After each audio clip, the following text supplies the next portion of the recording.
Hey, everybody, welcome to Lotus. We talk about all things strange and unusual, and we don't usually talk about conspiracy theories very often, but once in a while we do. And we don't talk about, the modern conspiracy theories like the uber elite and all that that's controlling the world. And, we don't talk about, things like the 5G conspiracy. We don't really get into all that. But what we're more focused on and what we're a little more interested in is, things like the JFK assassination and that kind of thing.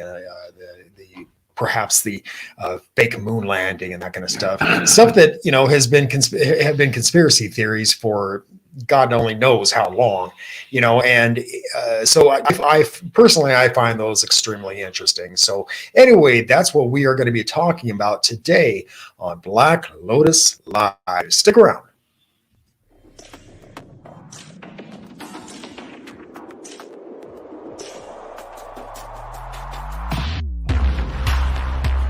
Conspiracy theories, the paranormal, UFOs, aliens, and all things strange and unusual. This is Black Lotus.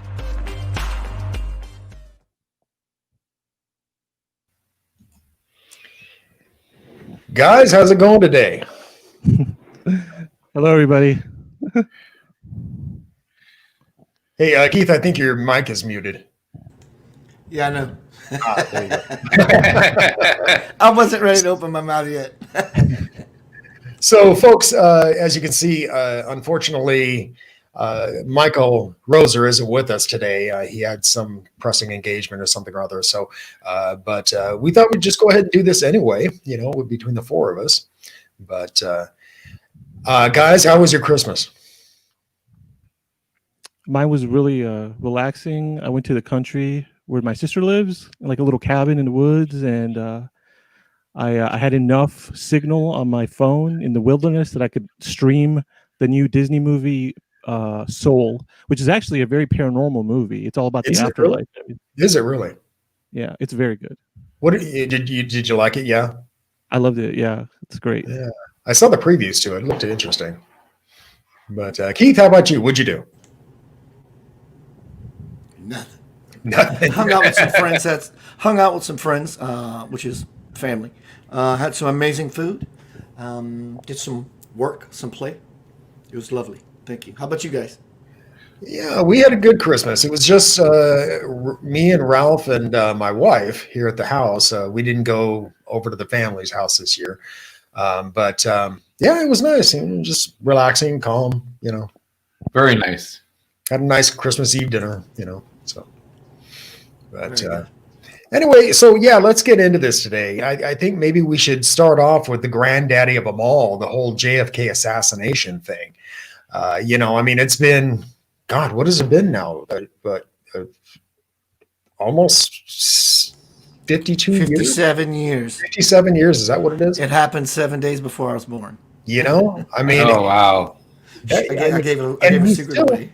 And we still have no real clear-cut answer on any of this stuff. A lot of people say, well, there's no conspiracy, Oswald was the sole assassin and all that.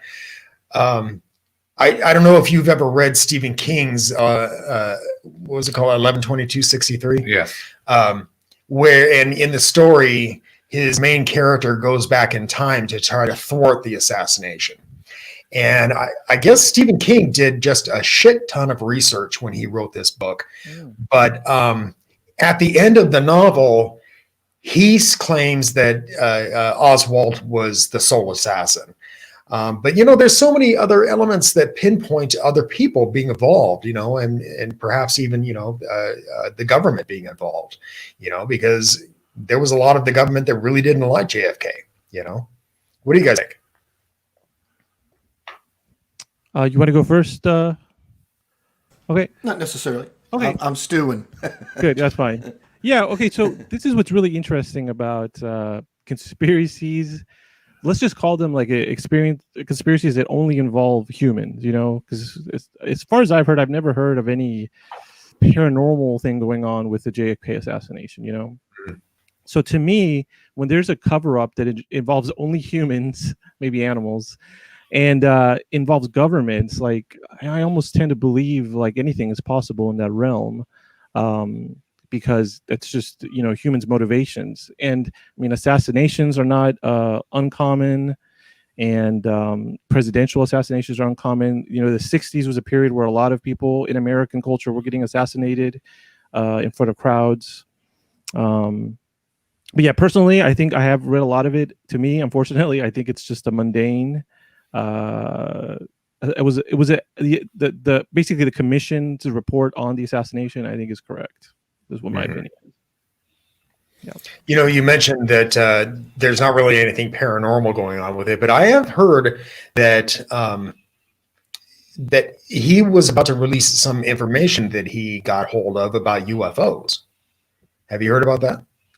I have heard about it maybe once, but I didn't think it was like a big traction thing. But I'll let you go ahead. Keith, where are you at? Well, this is not political. It's just a statement. He's supposedly the then-day Trump. I'm draining the swamp. I'm going to reveal some things. He was automatically not looked favored upon by that particular system. Then there were two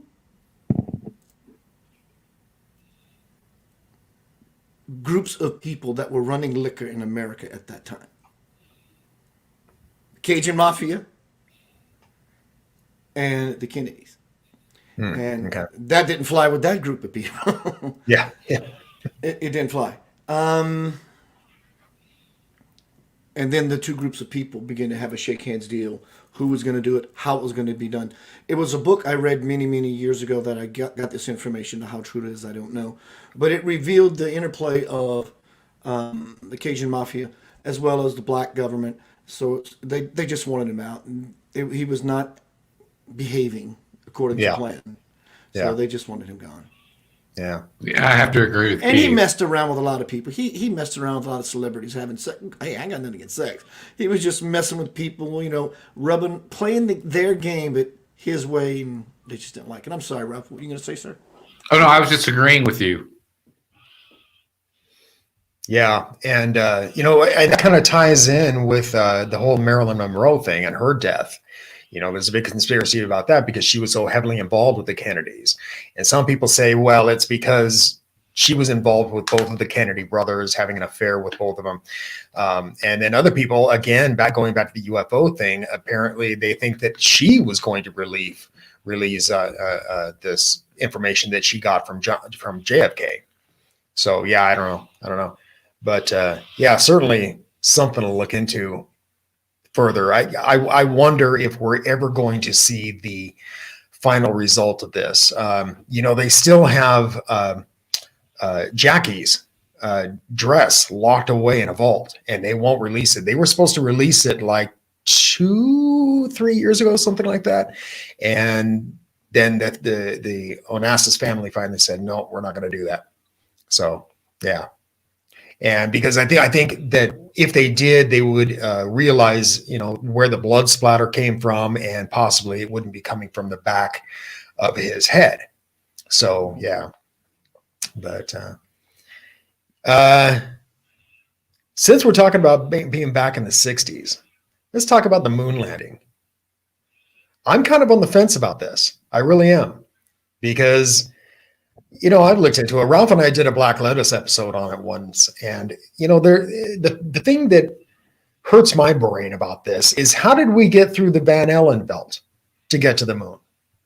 It seems to that would be the definitely number one question. Before we even get to the moon or to the no moon, the first riddle that has to be solved is how they're getting through this steel wall with a tinfoil rocket ship kind of thing. All right. Once that gets solved, or at least laid out in a very honest, evident kind of way, then we can.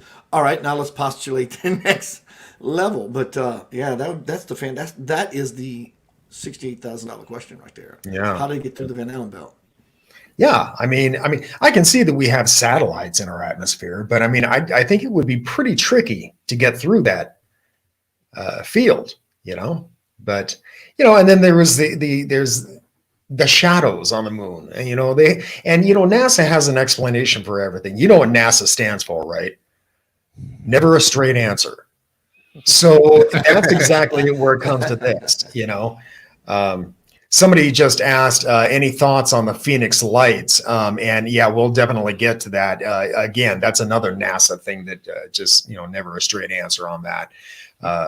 But yeah, I mean, it seems to me that if we did land on the moon, those shadows, the way they're positioned on that in these photos, just don't jive.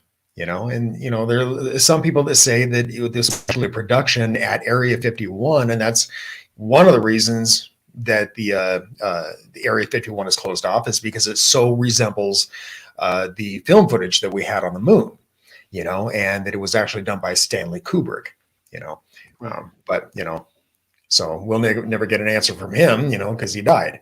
But yeah, I don't know. What do you guys think?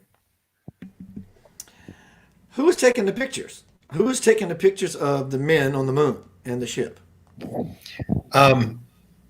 What did we discover about that? That it was actually from the ship?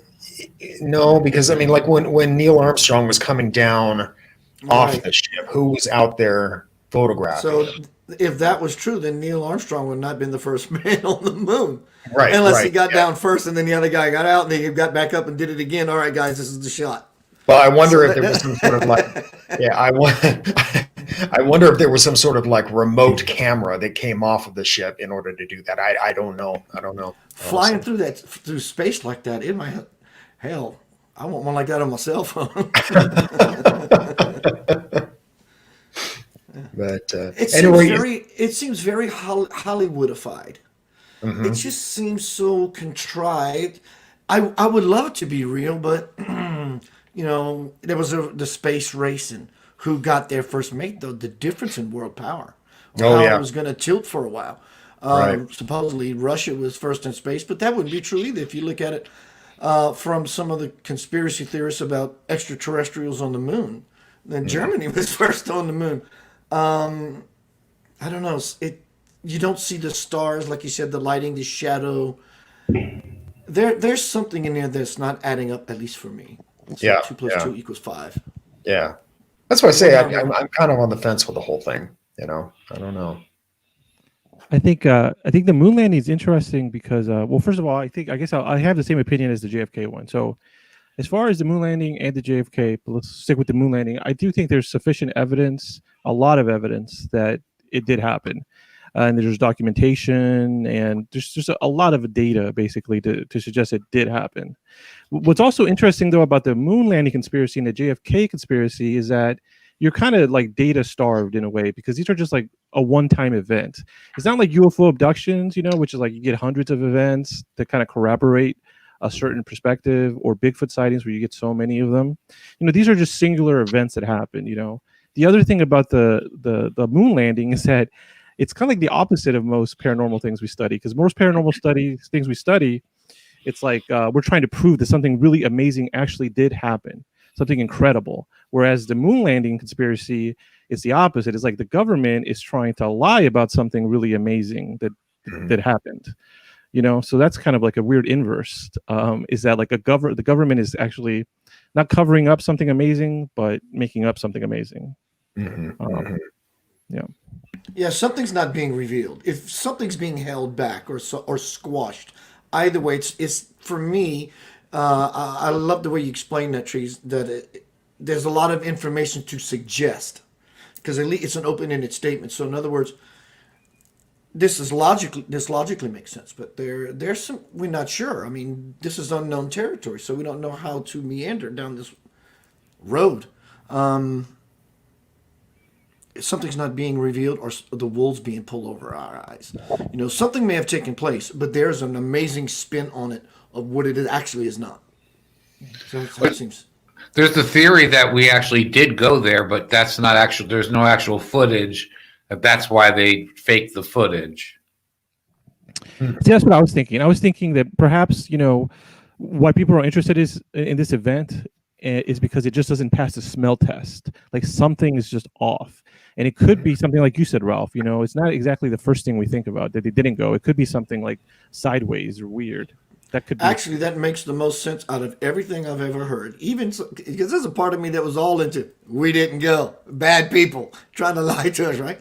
Out of all of that, Ralph, what you offered up makes the most absolute sense to me. That we did squeeze into a 2-block computer all this information we needed to calculate all the right rhythms of what it took to put this thing on this rock 250,000 miles away. And because they couldn't capture it, so they wanted to show something to get people in their favor. They want to show something. Here's a recreation of it. This is just a weird aside about talking about this stuff, but just another little piece of evidence that maybe to me just suggests that we did actually go there, and there's a lot of evidence, is that in the 1980s there was the Atari 2600 game system. So these had very basic graphics. You had Pitfall. You had Pitfall, where it's just like a little stick man. But anyway, there's a game that they released for that basic system called Shuttle Launcher, and the manual is like the size of a book, and it's basically a simulation of America's space program. And you actually operate this craft, and you use all these knobs. It's very technical. You know what I mean? Just a weird little game that's very technical. I mean, that to me is a lot of evidence that we did have a robust space system and a space program designed to take people into space. And yet I've heard that when they sent the astronauts to the moon and landed, they did this on a technology that is equivalent to our modern day calculators. Yeah. Or handheld calculators. I mean, that's incredible to me that they were able to manage to do something with such minor technology. Yeah, if I had to say from the experimental and technique side, I think what they were relying mainly on was a heavy understanding of the physics involved. So they understood the gravity and the forces and how to slingshot themselves away. So to make up for that technology deficiency of technology and machines, it sounds like they had to make up for that within a tremendous understanding of the natural world and natural laws. Mm. But again, even with that slingshot technology, I'm still baffled by that whole Van Allen belt thing. I just can't wrap my mind around that, because I don't see a way that, especially back then with such little technology, that we would have been able to get through that belt, but Gene Caswell asked about any thoughts on the Phoenix Lights and the cover-up there. I love the Phoenix Lights case a lot. Yeah.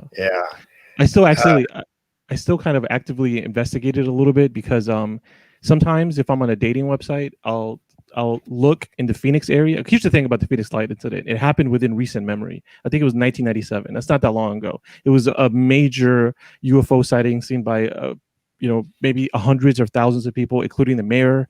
And so what I do is I go to if I go to a dating site, I put my location as Phoenix, and I look for people that would be around the age range. And I just ask them. We start talking. I'm like, hey, by the way, were you in Phoenix when the Phoenix Lights happened? And I found at least one person that was a child when it happened, and they told me their experience. But that's what's so fascinating about this case. This is a major case. It's within recent memory. You could probably walk around Phoenix, which I thought of, and go door to door or business to business, and some people probably could tell you what happened to them that day. Mm-hmm. But I do think that's a major cover up. That's one that I'm 100% behind. The government totally covered that whole thing up. Yeah, absolutely. I totally agree. I think that when people think of the Phoenix Lights, the majority of people, they think of just the footage and the photos that people took in Phoenix. But that evening and the events surrounding it actually started way earlier, and it started out here in Las Vegas over Henderson, and people reported this massive triangular boomerang kind of ship silently going toward Arizona. And so yeah, it started actually a lot earlier than what the people in Phoenix saw, Absolutely. It was a huge, complex case that spanned cities. Yeah. My then brother-in-law, Kevin Hutchins, was in Phoenix, and he saw it. He said, and it wasn't just, looking in the sky and you see a UFO and it's God knows how many miles away. Right. This was like Independence Day. Hello.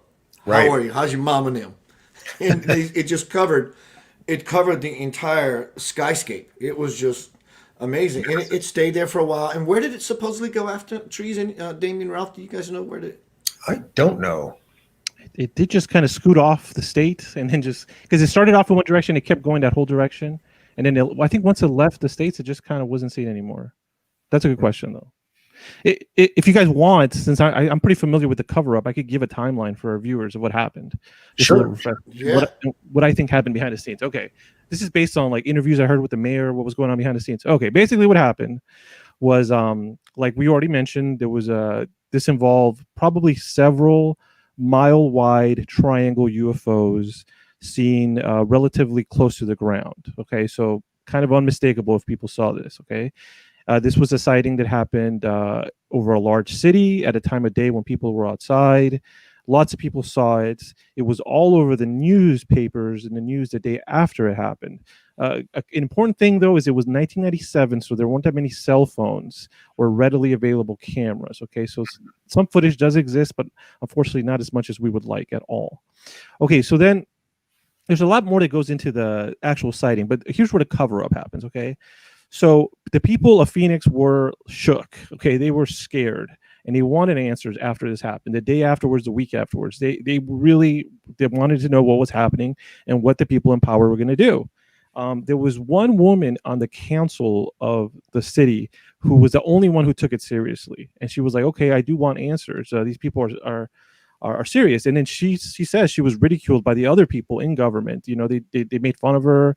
They ran like bad like articles about her, and then so then from the mayor's perspective, this is what happened with the mayor. This is what he says behind the scenes. The mayor says that people were really, really scared. He was getting these calls, and it was almost a state of panic, and he had to speak about the event. He couldn't ignore it. This is the mayor, and keep in mind he saw the UFOs as well. So his idea was like, okay, and he says he reached out to the Air Force. This is the mayor.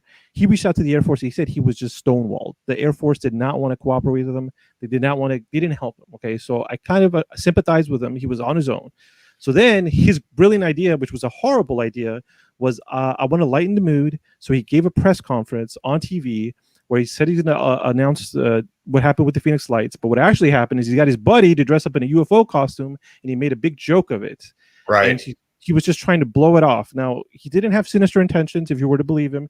He just made a horrible decision because he was just trying to lighten the mood. Well, that didn't work at all, okay?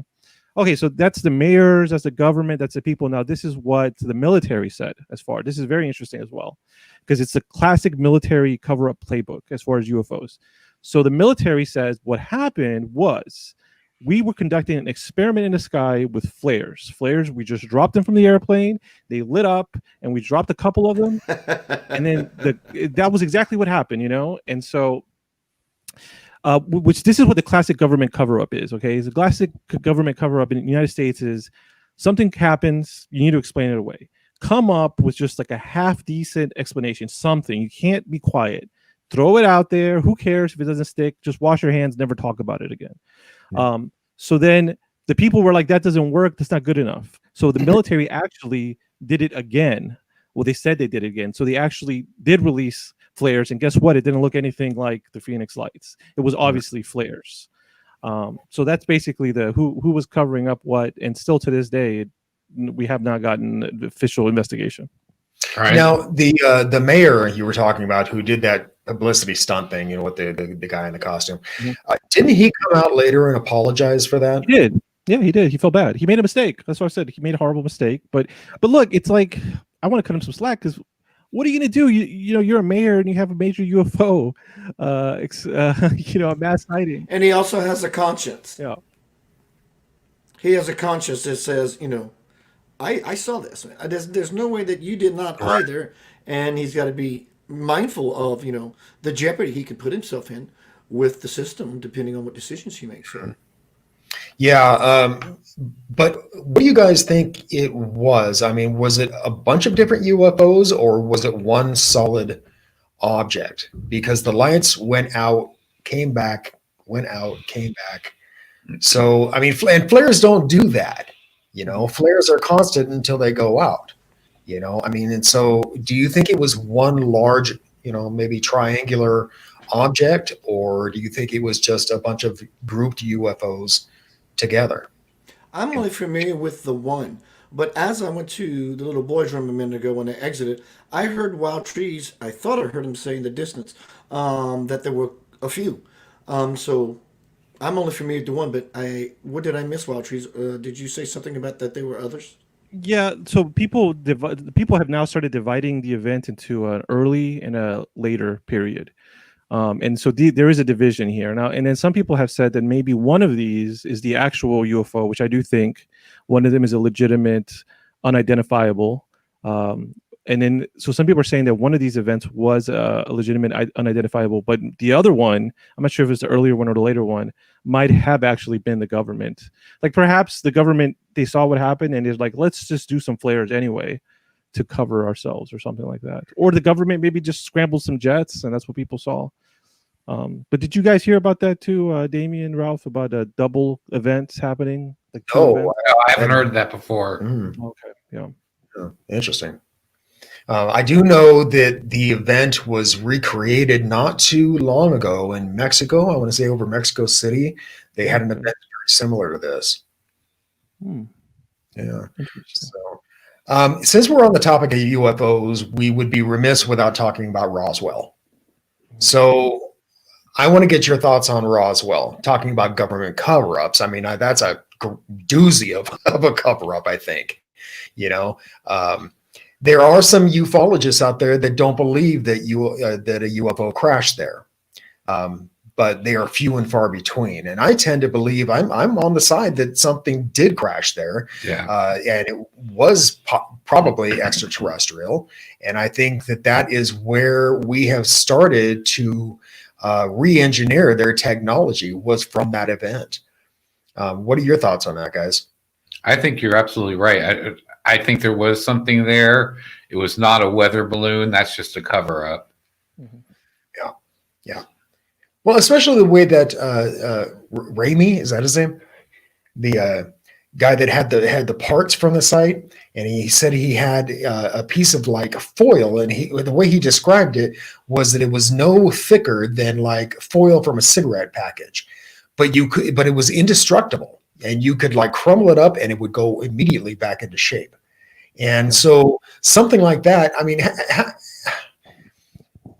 if he's describing it like that, I mean, obviously it's not a weather balloon. So, yeah. There's also the idea that, I mean, the person who described the craft originally was like an aviation aircraft expert. So it's like, why would this guy of everybody think it was a weather balloon or be mistaken by, the original claim was in the newspapers that it was a flying saucer, just full stop. This was a flying saucer. And what's interesting, I saw that the government actually, it was after this happened, several decades, they actually released another report that said this is actually what happened. And it's slipping my mind, but I think what they said was that they released a previously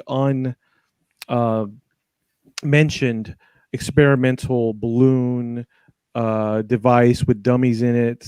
So I guess there was still pressure on the government decades afterwards. That story wouldn't die. So they came out with this report and they were like, this is actually what happened, guys. Okay. There was we didn't tell you about this program, but we were testing these special balloons with special mannequins in them. And it's very special. It was secret. That's why we didn't say what it was. I heard the timeline was off too. It's like that experimental program was not in the same time as the Roswell crash. Yeah. Keith just brought up a picture of the Phoenix lights. So yeah, I mean, so like in some pictures you can see a definite triangle shape or a boomerang shape, and then there's this one like this one where it's just solid line. Interesting. Very interesting. Now, is this a recreation of the event? I'm not sure. I got on Google Images, and it seems at least the landing strip looks real to me. I'm not saying it's not created, but I think it happened. It happened. Yeah. It absolutely happened. there's a lot of recreation footage because there's so many accounts, so people can just take these accounts, artists, and make them, which makes them very valuable. There's even 3D models, but as far as I know, the only video that's really, really good was photographed on a camcorder by a doctor who lived in the hills, and she had a camcorder. And there was maybe one other piece of video footage which is only 10 minutes long, but the one by the doctor is very long. Yeah. But like I said, there's so many recreations because there's so many personal accounts. So many people can just write down their account in detail, and then an artist can do a pretty good approximation. But those Very well. most fascinating UFO reports I find is the ones that are mass sightings, where many people see this something in the sky. It's hard to discredit that. Right. You know what I mean? But anyway, let's get back to Roswell. When my wife and I traveled out here to Las Vegas, to move here to Las Vegas, we did so by car, and we stopped at several different places along the way. And one of the places we stopped was Roswell, and I was so anxious to see this place, and I gotta say, I was sorely disappointed. It's just. The incident put Roswell on the map. I got to grant that, but the town was like dirty, and it had just kind of a carnival atmosphere. It was like one big gift shop, That's all they got. Yeah, they had a museum there, and I thought that was pretty interesting. But you didn't really see anything that you couldn't, grab on the web somewhere. Sure. Yeah. So, and of course it had a gift shop too. So, but yeah, it just kind of had a carnival atmosphere. I really didn't like that too much. That's really interesting because you're absolutely right. This is just a place it's just a place in the desert. It was just a field where a UFO crashed. And so it's like, what is this cultural significance? If you're going to make a journey out there, it's more like just like a feeling, I guess, like I'm here at the place where the UFO landed. Yeah. It's not like great architecture or anything like that. Mission complete. Now it's time to go home. They've got a radio station there, but I just wasn't impressed by that place at all. I don't know what I expected. It's, for instance, they have tours that'll take you out to the area where it crashed, and it's like, and you pay a lot of money for these tours, and it's like, why?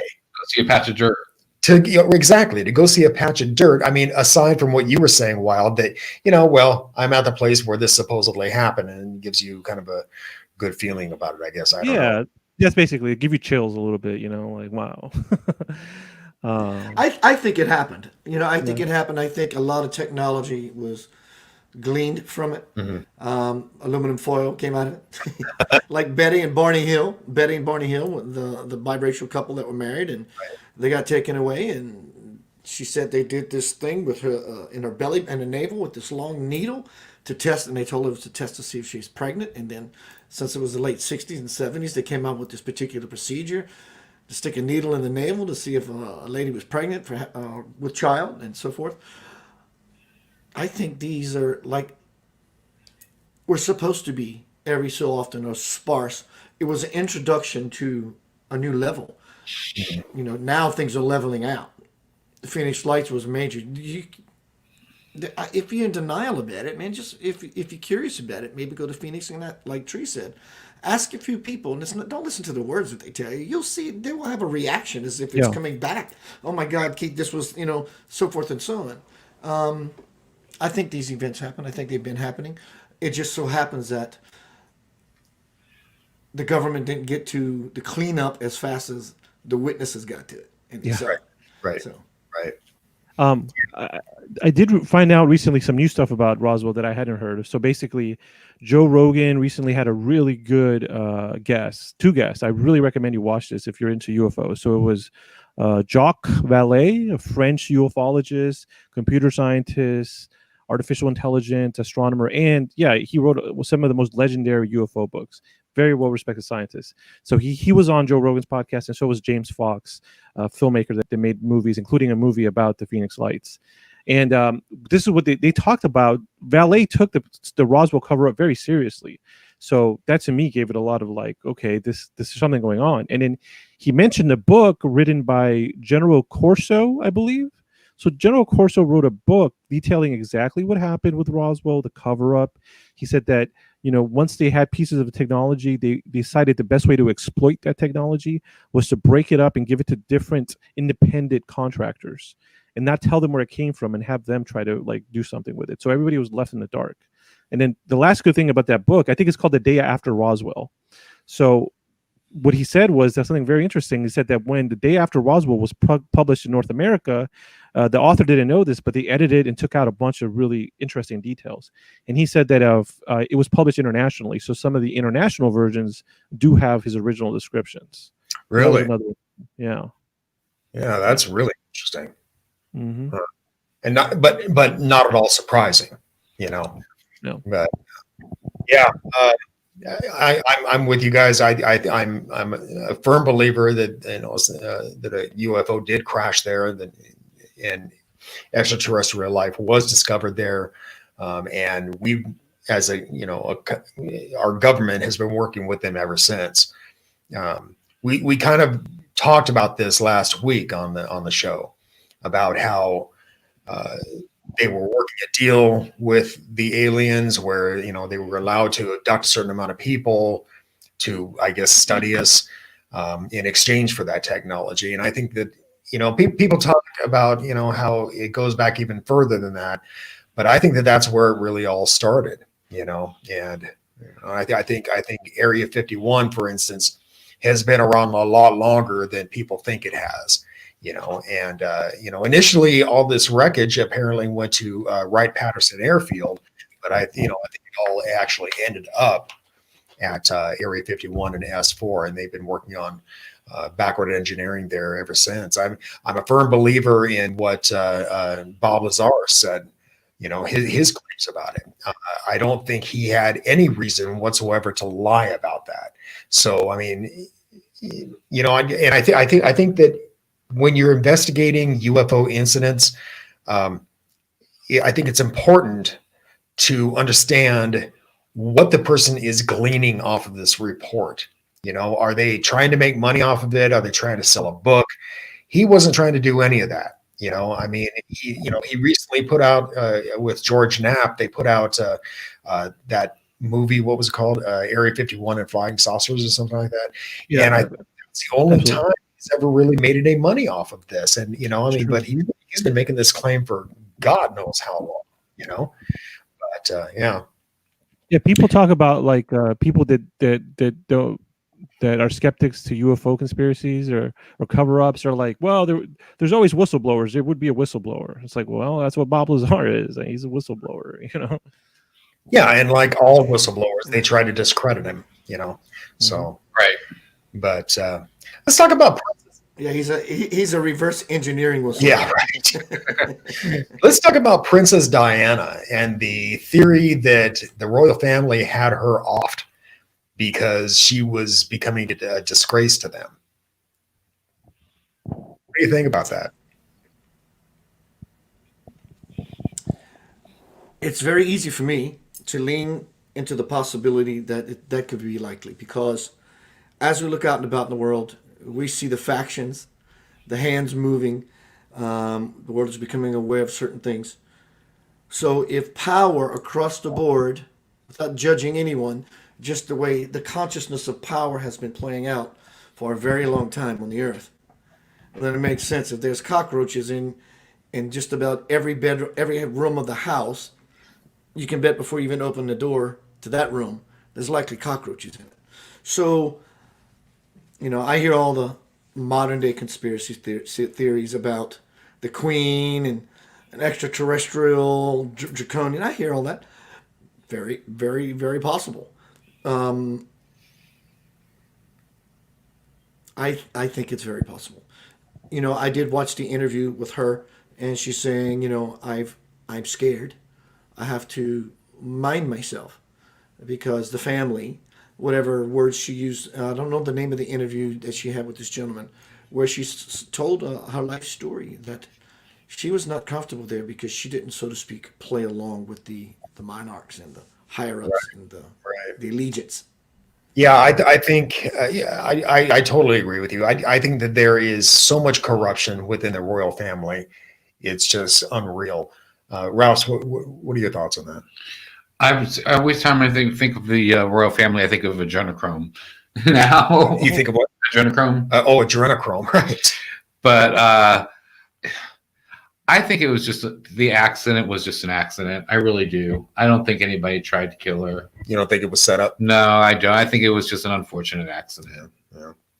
Well, I mean, but I remember the interview that Keith was talking about, and she did say that she was living in fear from the royal family, but she was also living in fear from the paparazzi, and that's ultimately what caused her death. I mean, and so because they just kind of ran her off the road, kind of thing. But yeah, so I mean, if nothing else, I mean, I feel bad for her kids, having to suffer that, Right. No matter the reason, I mean, I'm sure it completely affected their lives. But Wild, what do you think? Yeah. So, okay, I'm with Ralph. I think, once again, this is the same thing. I'm kind of like, I haven't seen enough evidence to suggest that this was a cover-up or there was something nefarious going on. But that doesn't mean that this isn't a topic of interest to me. For example, I like to look at this specific case of the death of Princess Diana through like a cultural perspective and what this conspiracy does for society, what it means for society.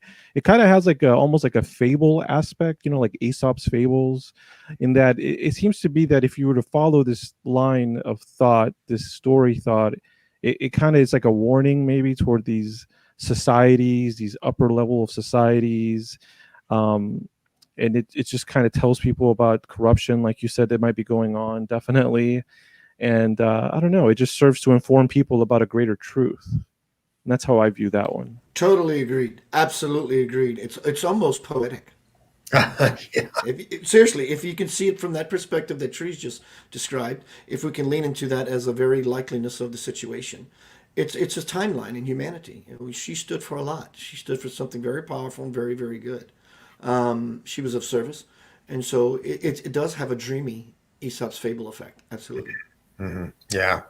Well, her entire, what would you call it? Her tenure with with the royal family was kind of dreamlike. I mean, it was the whole thing was a fantasy. It seemed like, yeah. I mean, from before the wedding onward, But again, I think we would be remiss having an episode like this without talking about 9/11 and it being an inside job. I got to say, when 9/11 happened, I remember it so clearly. I still remember it so clearly. And I had questions at the time. I thought, why would these buildings just implode upon themselves? Right. It just seemed weird to me. But, I thought, well, it's just me, my tinfoil hat. Well, then not too long after that, suddenly there was this truther movement that came along, and they were asking the same questions and more, And, I know that George W. Bush at the time was just biting at the bit, trying to get the American people behind his reasoning to go to war with Iraq. And, I mean, even though these hijackers supposedly were all from Egypt, he couldn't mention 9/11 without mentioning Iraq or Saddam Hussein. So it just seems to me that was possibly the reason this happened, that he wanted to go to war so badly and he needed to get the majority support. I went to the Abraham Lincoln Presidential Library in Illinois once, and they had a whole section there dedicated to the similarities between Lincoln and what he went through with the Civil War and Bush and what he went through trying to get support for his war.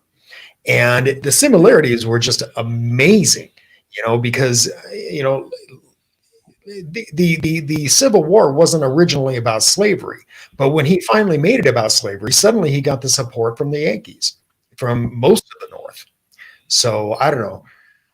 Guys, what are your thoughts on that? I would say that so this is another, so if I'm going to analyze this conspiracy like other government conspiracies, I want to see what the similarities and differences are. Okay. So yeah, so once again, this is a different kind of cover up, because it's like the UFO cover up, a lot of it with the government is like, that's the ones that I'm most behind. I'm most behind the idea that government secretly hides that something incredible happened. With the 9/11, it's like the government is, I guess they're hiding their true intentions. Like the government actually did something. So they're being proactive. They did something and they orchestrated it and they're trying to make it cover up. Mm-hmm. So I'm just trying to think of it from that perspective. But once again, I have to say the same thing I said for as far as the JFK assassination and as far as the moon landing. There's a lot of physical evidence that supports the status quo. There was a report that was done. There's a lot of physics there. It was happened in recent memory. That doesn't mean that like everything that's described about it is 100% correct. It could be they made some errors, and humans are humans. It could be that they purposely made some omissions, or they made themselves look like in a better light than they actually would. You know, that's a form of lying when you don't give all the details. You know, but yeah, I think that this one to me it passes the smell test. It also just seems like such a big endeavor to take on.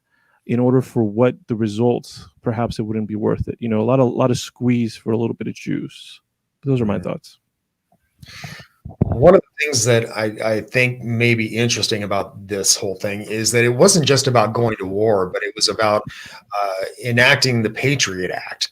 And I mean, that changed our entire lives permanently. You know, I mean, we don't have the same kind of freedoms we had prior to 9/11. And I think that the writers of the Patriot Act, I mean, use this completely to their advantage, whether it was an inside job or not, you know. But yeah, Keith, where are you at on this? I think everything is hiding in plain sight. It's very easy to see, so you have to know how to look.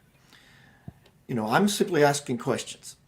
Why was George Jr. in a schoolhouse on that day reading a book upside down to a class? Some security guy whispers in his ear, "Mr. President, blah, blah, blah, blah." You know, no matter how much you train for these kind of things, when you hear something of this nature, there's some movement in here. There was none. Building 7. Wreckage to be found on the Pentagon, maybe. There's supposedly one turbine. We know how a flock of birds can destroy the front nose of a plane as it hits this concrete building made of steel girders that only melt at a certain flash point. You know, here's the most incredible evidence. Go talk to the street workers, the firemen, and the policemen. That's where the real evidence is, in the story of what they're going to tell you. Demolition Effect. It's all hiding in plain sight. You know, we can look at all the technology in the world today. They can make a freaking blue whale jump out of a basketball court. Mm-hmm. You've seen the video. They can make a blue whale, not because you're watching it through a camera, they can make that appear to the audience that's sitting in the bleachers of this gymnasium. So this all comes into play for me. You know, what if we put, you know, this thing right here? That's amazing. That's an amazing piece of technology. And so we're so given this technology way after the fact, because they're going to make money. They're going to unroll each product, every upgrade. So if they're releasing, listen to this, if they're releasing this kind of power literally in our hands, they have to have the level of technology to be able to supersede and surpass everything to where they can do what they want. And this is not blaming a group of bad people. This is just factual stuff of the technology that does exist. So, you know, it's a little difficult for me to think that these certain handful of people learn how to use box cutters and credit cards or whatever it was. I just don't buy it. I seriously don't buy it. There's too much that, you know, what happened to Building 7? Some question. Yeah. And why is it so coincidental? It looks like a demolition. There's supposedly a video camera, not supposedly, I've seen a video that this phone fell out of someone's bag and they showed Building 7 collapsing and you hear pop, pop, pop, pop, pop, pop, pop. What's all this? And they say it's the floor's collapsing. Horseshit. It's not the floor's collapsing. I'm not stupid. And I don't know. There's a lot hiding in plain sight. I think that's kind of sullying the truth, so you don't know what is real, which is a more powerful weapon than flat out giving you it as it is, because you're still lost in the conundrum, and therefore you're still easily manipulated. So I really honestly don't know. Personally, I believe it happened. I believe it was an inside job. What about the fact that, was it Rumsfeld, the day before gets on national TV and says, we can't seem to find $2 trillion of whatever. I don't know anything about politics, nor the clerical or the accounting aspect, but supposedly these $2 trillion in their records were logged in this part of the Pentagon, which was a ballistic missile or whatever, and there is no evidence. So, I mean, it's like, come on, guys. And there are people who are professional, avian types of people walking on the streets in Washington, D.C., and he said, I didn't smell gunpowder. I smelled, cardite. So, how do you make sense of all this? I guess you go directly to the people who were there, the firemen especially. They will tell you another story that's only privy to those who truly want to know what has happened. I want to hear what Ralph has to say about this. About what, 9/11? Yeah. I think it was an inside job. I don't know if it was us that did it, but somebody definitely did more than a plane crashing into the building. Like you said, there's all the demolition style collapsing of the buildings. And that to me just reads something else besides a plane. Yeah, I agree. And Keith, I think I'm totally on board with you here. You were talking about the Pentagon, and there's no way that crater was created by a plane. There's no way. It had to have been a missile. I mean, so I don't. And that's another thing. Like Wild was saying is that there's a typical government explanation thing, a cover up here, which is very obvious, and that is that everything is always explained away very easily. But it leaves too many questions open whenever they do that, whether it's Roswell or the Phoenix Lights or 9/11. They always have these very simplistic explanations, and they just don't make a lot of sense to me. But so, guys, let me ask you, what is your favorite conspiracy theory? Not necessarily ones we talked about, but Well, we did talk earlier briefly about John F. Kennedy. I would like to offer this up. Everyone get on YouTube and look up Zapruder film. Look up keyword driver shot Kennedy. This is what you're going to see. I seen it many years ago. Now, if you think about it, if you're a family person, and you got some children in the back seat cutting up, and you turn around and you say, all right, kids, what do you think is going to happen when you turn around? Your foot is naturally going to come off of the accelerator, and the car is going to come to a slow. Because, no, you can't really think that out, so to speak. But if you watch the film, you will see the car come to a slow. And as it's coming to that slow, look at the driver. He turns around, and you will see a silver-plated, could be gun, a silver-plated something glisten from the sun. And the wound makes sense, driver, Kennedy. My question has always been, why did Jackie want to get out of the car? I would have to be strongly convinced that if someone is shooting at me, obviously, common sense would be, it's not anybody in our car. Who would want to kill somebody in our own car? It's got to be coming from, the brain works on all these amazing levels. So I would be naturally ducking down. Watch the film, and you will see this silver pistol, could be, turn around and supposedly shoot John F. Kennedy in the head. Watch the car come to a slow, which would explain to me why Jackie is so adamant about getting out of the car. She just saw what happened, and they squashed her in the car. And supposedly, I'm not sure about this, it's been many years when I read this book, that when the car went through that tunnelway, it was never found again. Hence could be, like it was mentioned earlier, the reason you can't have the dress for blood splatter, because maybe they would expect that at such close, I don't know. But I think there's a lot of evidence in the lack of car, the lack of dress. But when you watch that film, look at it from this perspective, see if you can pick up on something. Yeah. Supposedly an air gun with ice, I believe. Oh, really? I'd never heard about that, but I did see that footage, And yeah, I mean, whatever it is that is glistening in the sun, I don't know if it's a gun or what it is, but there was definitely something there, you know. As far as her wanting to get out of the car, I was under the impression she was just kind of freaking out at the time and trying to gather up his brain parts or maybe his skull fragments or something like that. But that was my perspective of it. What do you think? I don't know. I'm not. I wouldn't. I've never been in a situation, but I'm thinking, bang, bang, bang. You know, the first reaction is this. Duck, You know, right. I don't know if she had enough time to go. Oh my God, my husband's skull was just shattered. Let me go pick up this parts of him. I Right. just don't know. I don't think she had that much time to actually contemplate something to do versus just react. Yeah. Maybe she had a little more composure than I'm giving her credit for. I don't know. Maybe. I don't know. In that kind of situation, I don't know how you could have composure to be able to think right. But yeah, I mean, and as far as I don't believe that Oswald acted alone. I think that there were too many people involved with the need to assassinate Kennedy at the time, whether it was, you know, like you were saying earlier, Keith, you know, the Cajun mafia, I think the Italian mafia as well, not to mention the Cubans, you know, the Communist Party, several people in our own government that didn't like what Kennedy was doing and they needed him out of the way. You know, whether or not he was about to reveal anything about UFOs remains, you know, who knows. But yeah, I think that there were a lot of people that needed him to go away quickly. And so I don't think that Oswald worked alone at all. But Wild, what about you? Hey, what's your favorite conspiracy theory?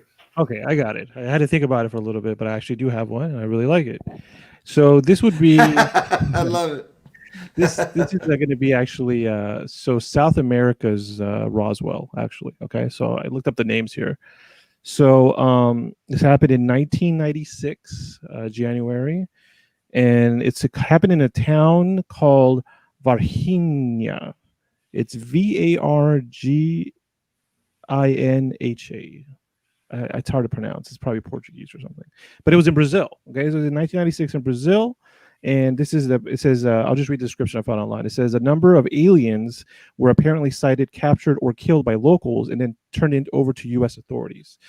And I'm not sure if you guys are familiar with this, but it's a great story. Like from start to finish, it's so descriptive. It involves two really ugly aliens on the ground that look like demons. Some little girls saw them originally when they were coming home from school. This is a little town in Brazil, and they said they thought it was a demon. And here's a quote from one of the girls when they looked at it. It looked like a gray, basically. It looked like a really sad, scary, ugly gray is what it looked like.